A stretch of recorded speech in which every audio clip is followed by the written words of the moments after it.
স্ত্রী সন্তানের জীবন রক্ষা করতে এবার কোয়েলের কাছে অসহায় আত্মসমর্পণ করলো অনির্বাণ। হ্যাঁ বন্ধুরা, ভিডিওতে লাইক দিয়ে দেখতে থাকুন। অনির্বাণ পাগলের মতন ছুটতে ছুটতে যখন থানা থেকে হসপিটালে এসে পৌঁছায়, ঠিক সেই সময় ওয়ার্ড বয়ের কলার ধরে অনির্বাণ বলতে থাকে যে এতটা কেয়ারলেস হসপিটাল কর্তৃপক্ষ কী করে হতে পারে? একটা মানুষকে হঠাৎ করে কেউ একজন গুম করে নিয়ে চলে গেল আর সেটা কারো চোখে পড়লো না, সেটা কী করে হতে পারে বলুন? তার থেকে বড় কথা, রায় যথেষ্ট পরিমাণে অসুস্থ ছিল। অন্যদিকে ডক্টররা বলতে থাকে যে একে তো উনি অসুস্থ ছিল, তার উপরে ওনার যথেষ্ট পরিমাণে কন্ডিশনটাও ক্রিটিক্যাল ছিল, কারণ উনি সন্তান সম্ভব। আর তার থেকেও বড় কথা, অনির্বাণ সেন, আমরা আপনাকে প্রথমে বলেছিলাম যে উনি হয়তো বা ব্লাড দিলে কোনো মতেই এই বাচ্চাটাকে আর বাঁচিয়ে রাখতে পারবে না, কিন্তু আমরা যখন ওনার ব্লাড দেওয়ার পর ওনার আবারও টেস্ট করেছি, তখন আমরা অস্তিত্ব পেয়েছি আপনার সন্তানের। আপনার সন্তান সম্পূর্ণরূপে ঠিক আছে, বলে নিতে পারেন যে এটা একটা মিরাক্কেল। তখন এই কথা বলা মাত্র অনির্বাণ বলতে থাকে যে ঠাকুর, তুমি আমার কোন অগ্নি পরীক্ষা নিচ্ছ বলো তো?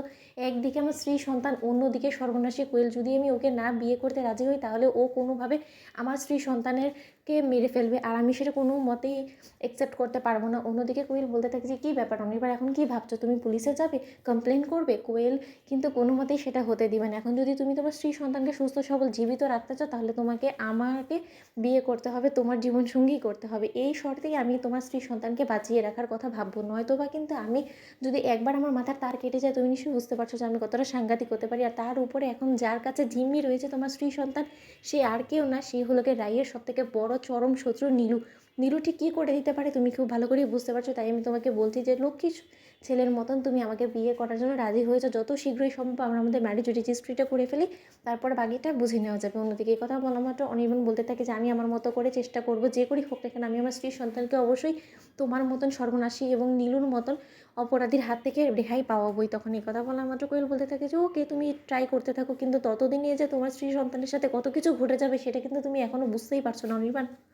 এমনটাও হতে পারে যে তোমার স্ত্রী সন্তানকে রাখতে রাখতে আমরা বোর হয়ে গিয়ে এক পর্যায়ে ওদেরকে চিরতরে আমরা ঘুম পাড়িয়েও দিতে পারি। এরকমটা আমাদের মনে হলে আমরা করতে পারি। তোমাকে এই জিনিসটা নিয়ে অন্তত আমরা কোনোভাবেই গ্যারান্টি দিতে পারছি না। তাই যা ডিসিশন নিবে তুমি বরঞ্চ ভেবেচিন্তে নাও।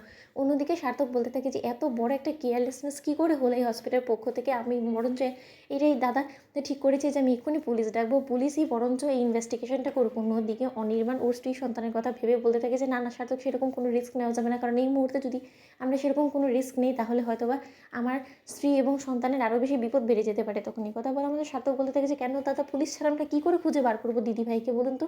তখন অনির্বাণের শাশুড়ি মা বলতে থাকে যে আচ্ছা, তার থেকেও বড় কথা, নীলুকে তো কোথাও দেখতে পাচ্ছি না, নির্ঘাতে সর্বনাশে আবার কোনো সর্বনাশ করতে চলেছে। ওই আবার কোনো মতে ছদ্মবেশ ধারণ করে আমার রায়কে এই হসপিটাল থেকে গুম করার চেষ্টা তো করেনি? যদি সেটা হয়ে থাকে তাহলে আমি ওকে কোনো মতেই ছেড়ে কথা বলবো না।